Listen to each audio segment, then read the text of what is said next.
I'll give you a topic. The national drink of Argentina is made from 2 ingredients that do not originate in Argentina. Discuss. Talk amongst yourselves. Don't actually talk amongst yourselves. Just watch the episode. We're going to talk about it. We're talking about Fernet Con Coca. This has been Sad Old Man Quotes SNL from the 90s with Greg.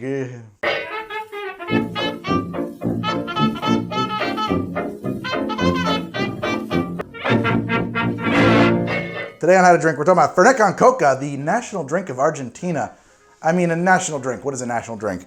So Fernet Con Coca is this phenomenon in Argentina, and I haven't talked about it on the show yet. It's made from 2 things, Fernet Branca and Coca-Cola. Coincidentally, by the way, just a couple days ago, Fernet Branca, they sent me this beautiful bottle of Fernet. It's fantastic Fernet Branca, like, challenge coin. I love this thing. It says, "Welcome to the Branca family." Thank you. And it says, "Greg, thank you for your ongoing support around the Branca USA portfolio. I don't know what I've done to help the Branca." I haven't even used Fernet Branca in a drink yet, and we don't work together, but maybe we will. I mean, I would be fine with that. I love Fernet Branca. And so we're going to definitely be using this on the show. They're not paying for this, by the way. They just sent me some stuff, and I happened to be thinking I should do Fernet Branca, and then it occurred to me like 5 minutes before shooting, I should bring out the care package that they sent me. I swear it was not planned. You'll never know if it was planned or not, but it wasn't. It wasn't planned. Fernet Branca, what is it? Why is it so popular in Argentina? It's so popular in Argentina that 75% of the world's Fernet Branca consumption happens in Argentina. Fernet Branca is an Italian digestif that was invented in Italy in 1845 and became very popular in Italy as a digestif, a little shot, like a 1 ounce or 1.5 pony shot that you would have right after dinner to kind of cleanse your palate after having a heavy meal or something like that, help you digest. Digestif, that's where it comes from. Aperitif is designed to increase your appetite, right? That's the idea anyway, to bring up the appetite, the aperitif. Why is it so popular in Argentina? Well, it comes to Argentina right around the turn of the century, around 1890, 1900, with this big wave of Italian immigrants that are moving into Argentina.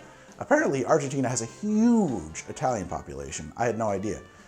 My friend Martin Tomino, the Swizzologist, he's Argentinian, and we were live streaming together a couple weeks ago for Cinco de Mayo.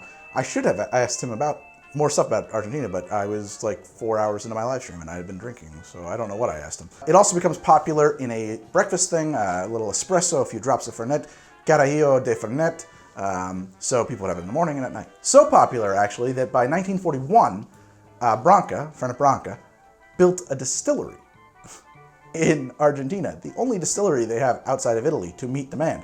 And as I said before, 75% of the world's supply of Fernet is drunk in Argentina. Where do we get to the Fernet Con Coca? Probably it was invented in the 70s in Cordoba, Cordoba Province, which is, as I understand it, kind of a college town. Again, I have very little point of reference. I'm not from Argentina, I've never been to Argentina, and there's only so much research I can do on a computer. Supposedly a popular drummer by the name of Oscar Becerra was looking for some soda, club soda, to mix with his Fernet, couldn't find any, mixed it with Coca-Cola instead, fell in love with it. It kind of caught on around Cordoba, where it was called Fernandito. It's the 70s, Fernandito is very popular, growing in popularity in Cordoba, and it stays kind of regional until actually the early 90s, when Branca notices, someone in marketing, hey, Cordoba's drinking a heck of a lot of Fernet Branca, like a lot more than anybody else. Let's find out what's going on. They find out about the drink, and they build this enormous ad campaign around it, quite famous. And it takes off like wildfire. And what they effectively did was they converted something that was kind of buttoned up, suit and tie affair, and after dinner, a gentleman's quaff. And they made it into a party drink. Every distiller's dream. People couldn't get enough of this stuff. It really took off. It went from being kind of something your parents drank to being something that everybody drank. It became really associated with like the nightclub culture and going out and partying. I've had this drink one time before, and I read somewhere that, it should be mixed 50-50, and I did not like it, so I'm not sure what I'm in for here. Apparently, and I don't know when this part of it comes into play, the appropriate way to prepare and serve it is to take a plastic 2-liter bottle of Coke, empty it, cut it off some point down the way there, and then refill it with Fernet and Coca-Cola and maybe smooth off the plastic edge a little bit, and everybody kind of passes it around or something. Since it's just me here, and my Fernet is very precious to me. I'm not gonna do that. I'm going to prepare the 3 kind of common de facto ratios of Fernet Con Coca. I'm gonna do a 70-30, a 50-50, and something called a 90210. Let's do the 70-30 first. Apparently when you go out to bars and order it out, you will most commonly be receiving it in a 70-30 ratio. So that works out to pretty close to 1 ounce of Fernet and 2.5 ounces of Coca-Cola. I'm gonna measure this. Normally, I don't think this is the kind of thing that one would actually measure. In the interest of science, let's actually measure the drink. There's an irony here. I have this beautiful ice cube, but I'm gonna try and break it into smaller pieces. No, maybe I shouldn't do that. Okay, put a little ice in the glass.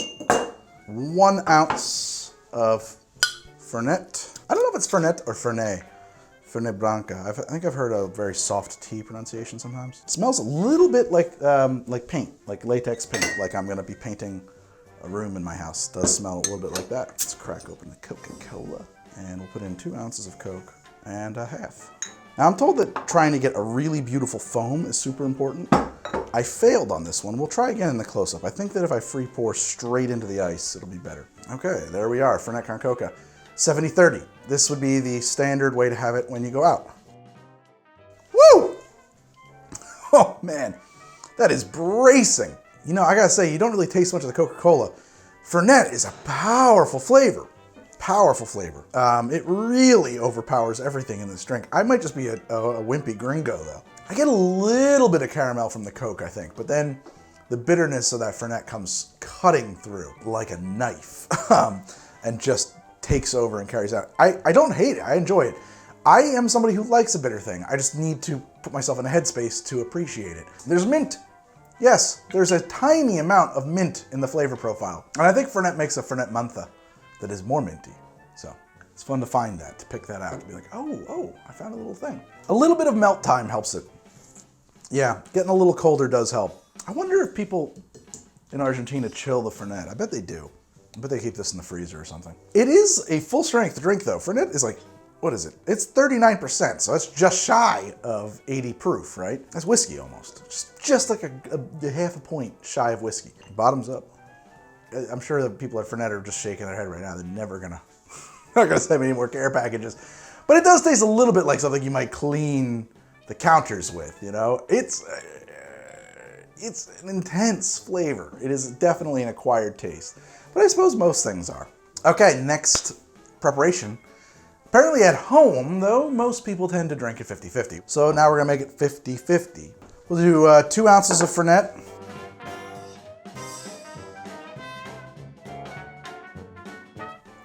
Oh God, well, actually put it in there, come on. You know what, maybe I should free pour the Coke so that I can do this to eye, since I lost so much. I'm not really getting this big froth. I think I'm doing something wrong. I think it's gotta be colder or something, I don't know. I'm getting a little bit ahead, but typically though, my goal is to not do that because that indicates that you've sent it flat. There is something attractive about that actually. Just that tall cylinder of cut crystal with I like that. Woo, here we go. You know what? It's basically the same. Fernet just comes in faster. I will say, it really opens the sinuses. I get something, and I think that this is not Fernet on its own. I think this is somewhere between Fernet and Coca-Cola, like a flavor synthesis having kind of reminiscent of very bitter dark chocolate. Somewhat in there. That's fascinating. Oh, that's cool. I got a little shot of sweetness on that one. My palate is shifting. That's what, you know, it's subjective stuff. It's weird. It is starting to taste a little sweeter. I guess I'm acclimating to it. I do wonder, I don't know if other folks would do this in Argentina or not. I feel like just twisting like a wedge of lime over it, I feel like that would be great here. I don't know. I do like that. Well, it's weird though. I kind of expected it to moderate the bitterness, but I think it made it stronger. I know that sounds counterintuitive, but I do like what the lime does up front. Yeah, I don't know. No, it makes it, somehow the lime, it brings it to an even more medicinal place, an even more, no. The lime ruins it. Oh, it's really like, it creates this lingering aftertaste that is just like, I don't know, like something you would disinfect a doctor's office with. Not rubbing alcohol, but maybe like Bactine or something. I don't know. Let's stay away from the lime. I don't like that at all. I'm surprised. I'm really shocked by how much I messed that up with that lime. Otherwise, the 50-50, I mean, 50-50 is fine. My palate's changed a lot since I last had it. Well, there's one more very popular configuration for the Fernet Con Coca left to make. It's called 90210. I think it's gonna be pretty intense.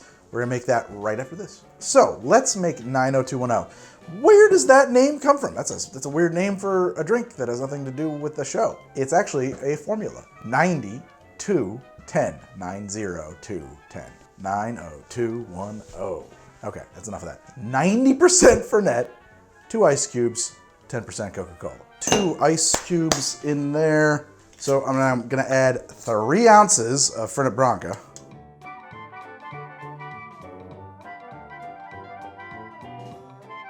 I'm gonna give that a quick stir.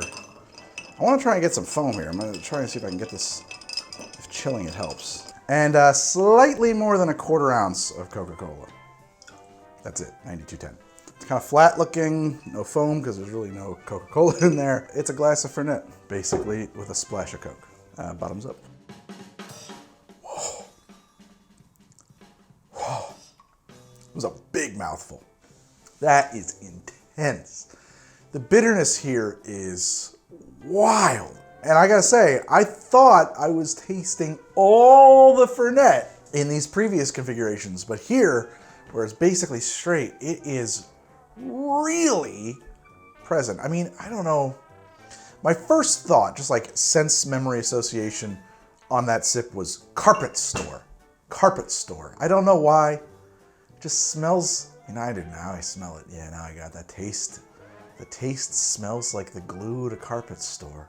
You can't eat carpet, Daddy. You gotta boil it till the glue gets soft. Really bitter chocolate.